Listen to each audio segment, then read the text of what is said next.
এই লিপন আর্টের ভিডিওটা যখন দিয়েছিলাম তো তখন আপনাদের বলেছিলাম লিভিং রুমটাকে অ্যাস্থেটিক রুম এর মেকওভার করার চেষ্টা করব। তো আজ সেই ভিডিওই স্টার্ট করছি। একটা পার্টে এই ভিডিও কমপ্লিট করা সম্ভব না, তো আমি কিছু পার্ট আপনাদের সাথে শেয়ার করব কিভাবে মেকওভার করছি।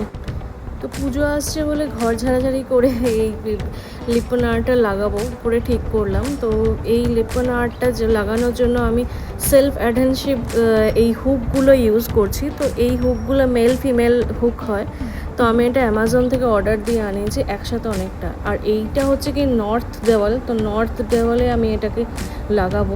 তো মিরর সাধারণত নর্থ দেওয়ালে রাখলেই বেটার হয় অ্যাজ পার বাস্তু। তো আমি সেটা মেনটেন করি, এটা নর্থ দেওয়ালে প্লেস করেছি। কিন্তু মা বলল এটা অনেকটা বড় হয়ে যাচ্ছে এই দেওয়ালের জন্য। তো দেখবো পরে কীভাবে মেকওভার করা যায়।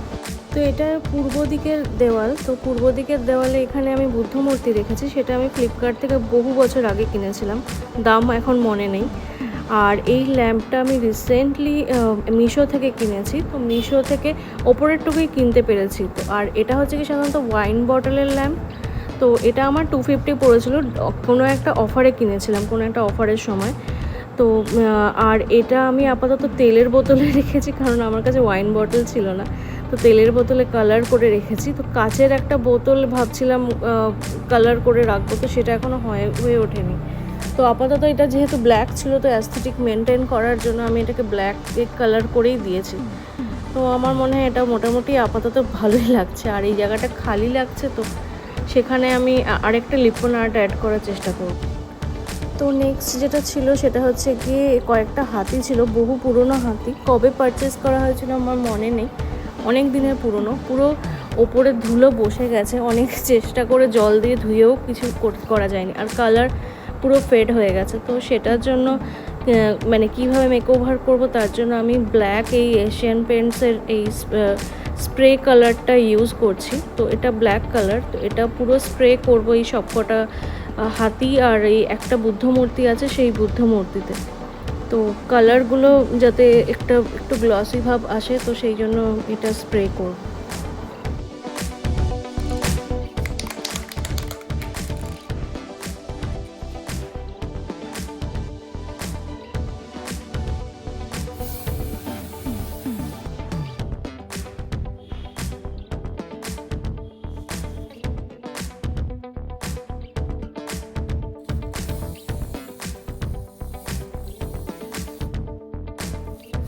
ভুলে গেছিলাম গ্লাভসটা পরা উচিত, আমি এখন গিয়ে গ্লাভসটা পরে আসি।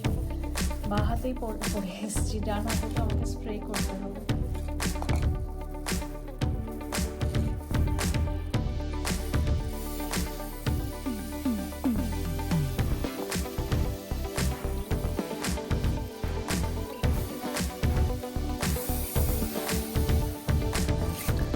তো এটা ফার্স্ট রাউন্ড আমি স্প্রে পেন্টিং করেছি, তাও তলার দিকে করতে পারিনি, ওপরের দিকটাই করেছি।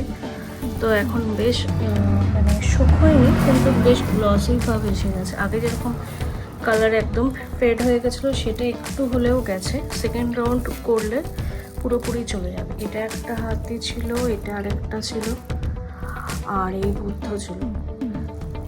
মোটামুটি যেটা কালারটা একদমই ফেড হয়ে গেছিলো সেটা অল্প হলেও গেছে। পায়ের দিকে আমার করা হয়নি, তলার দিকটা এখনও, তো সেটা আমি করব এর পরের রাউন্ডে। আর এই আরেকটা হাতি পেয়েছি, যেটা টেরাকোটার হাতি ছিল, এটাকেও নিয়ে এসেছি। তো ভাবছি এটাকেও স্প্রে করে ব্ল্যাক কালার করে দিই। বাবাকে বলেছিলাম, বাবা বলেছিল এটা স্প্রে করতে না। যাই হোক, বাবা এখন এখানে নেই, আমি এটা স্প্রে করে দিচ্ছি। তো এই টেরাকোটার হাতেতে আমি একটা রাউন্ড স্প্রে করেছি ওপরের দিকটা, কিন্তু কালারটা ঠিকঠাক মতো আসেনি। আমার এখন মনে হচ্ছে বাবা ঠিকই বলেছিল স্প্রে করতে না, এটা চেঞ্জ করতে না।